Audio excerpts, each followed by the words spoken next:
மனம் தெளிவடைவதே ஞானம். ஜென் கதைகள். மனம்தான் எல்லாம். புத்த மத துறவியிடம் சிஷ்யர் ஒருவர் உபதேசம் பெறதுக்காக வந்தார். 2 பேரும் கொஞ்ச நேரம் பேசிக்கிட்டு இருந்தாங்க. பிக்ஷு அன்போட கொஞ்சம் பழரசம் சாப்பிடுங்கள் அப்படின்னு சொல்லி வந்தவர்கிட்ட ஒரு அழகிய கண்ணாடி கோப்பையில் பழரசத்தை கொடுத்தாரு. அவரது உபசரிப்பு வந்தவரை ரொம்ப சந்தோஷமாக்குச்சு. அட, என்ன ஒரு அன்பு அப்படின்னு நினச்சபடி கண்ணாடி கோப்பையை வாங்கிக்கிட்டாரு. பழரசத்தை குடித்தாரு. கொஞ்ச நேரம் கழித்து தற்செயலாக கோப்பையை பார்த்தபோது அதில் ஒரு மிகச்சிறிய பாம்பு நெளிந்தபடி இருப்பது தெரிய வந்தது. அவருக்கு ஒரே படபடப்பாயிடுச்சு. இதை பிக்ஷு கிட்ட சொல்லலாமா?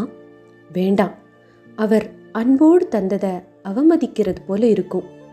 வந்தது வரட்டும் அப்படின்னு நினச்சி பழரசத்தை ஒரே மடக்கா குடிச்சிட்டாரு. கோப்பை காலியாயிடுச்சு.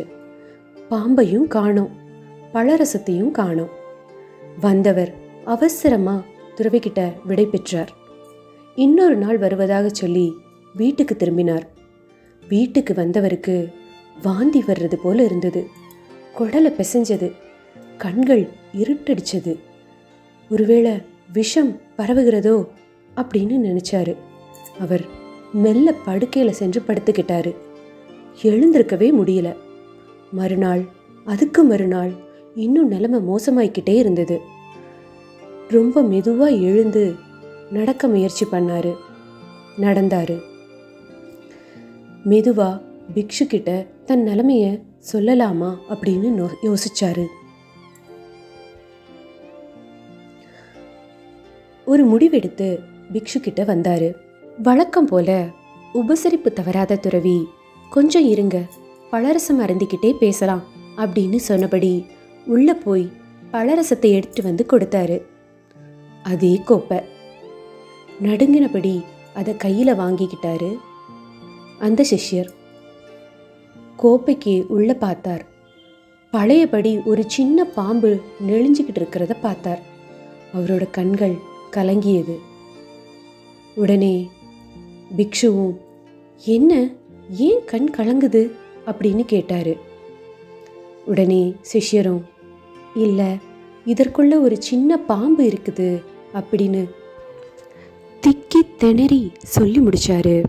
இல்லை, இதுக்குள்ள ஒரு சின்ன பாம்பு இருக்குது அப்படின்னு திக்கி திணறி சொல்லி முடிச்சார் சிஷ்யர். உடனே துறவி பெருசா சத்தம் போட்டு சிரிச்சாரு. அவர் சிரிப்பை கேட்டு வந்த சிஷ்யருக்கு ஒரே குழப்பமா இருந்தது. நம்ம சொல்ற விஷயம் என்ன, இவர் ஏன் இப்படி சிரிக்கிறார் அப்படின்னு நினச்சிக்கிட்டு இருந்தாரு. இதை தெரிஞ்சுக்கிட்ட துறவி, இது பாம்பு இல்லை, மேலே பாருங்க, விளக்கோட அமைப்பு வில் அம்பு போல நெளிஞ்சு இந்த கோப்பையில் இருக்கிற பழரசத்தில் பிரதிபலிக்குது, அவ்வளவுதான் அப்படின்னு சொல்லி சிரிச்சாரு. நண்பருக்கோ ஒரு நிமிஷம் பட்டுன்னு மனசு லேசான மாதிரி ஆயிடுச்சு. மனமெல்லாம் ஒரே சந்தோஷம். அப்போ போன தடவை இதே இடத்துல உட்காந்து இதே கோப்பையில தான் தான் பார்த்தது ஒரு பிரதிபலிப்பு தானா, வில்லின் நெளிவு தானா?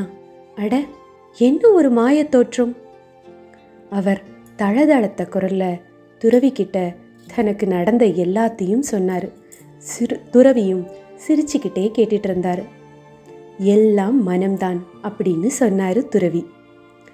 இப்படி ஒரு நல்ல உபதேசத்தை பெற்ற நண்பர் இளமை மிடுக்கோட திரும்பி வந்தது போல துள்ளி எழுந்தாரு.